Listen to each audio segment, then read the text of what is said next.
Go back and look at some of the mistakes I made, you know, as a teen. They were ultimately going to happen, but they were just mistakes I wouldn't make right now, right? Because like I can see kind of the whole picture frame, and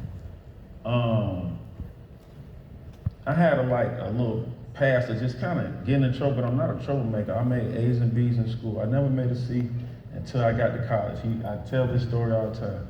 I made a C on purpose, so I can see what average people feel like. I never made a C. I went, it was this class, I just said, I ain't gonna go to this class. And that's how I got to C. I made A's and B's my whole life, so even with this story right here, I still went to school, I still graduated.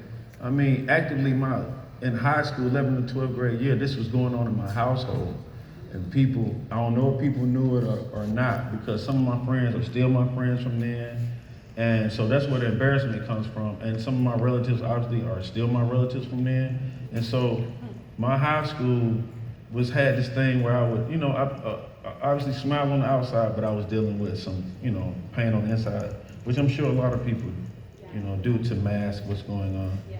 All right, one more and I got to go, bro. Got Vegas tonight. Oh, we got a question in the front. Oh, my daughter. Yeah, let's go. What's up, man? Stand up. You have to stand up. Come on now. This is heaven. What message were you trying to display? Man, that's a good one. The message.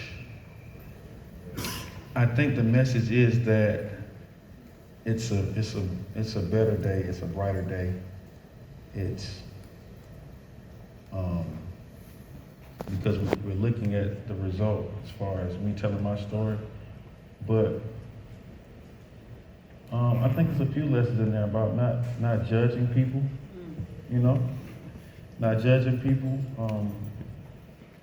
no matter what they do or what they're going through, you know. Like, because honestly, with this story, I learned so much more about my mom, that she was able to open up and tell me more, and even about Pops, you know what I'm saying? And even how they even met. I didn't know that until I showed her this. I didn't know where I was conceived. I didn't know where they got married. I didn't know any of those things. So I think for me, it's just about starting those conversations again about real life and what can happen in real life and getting on and off the track.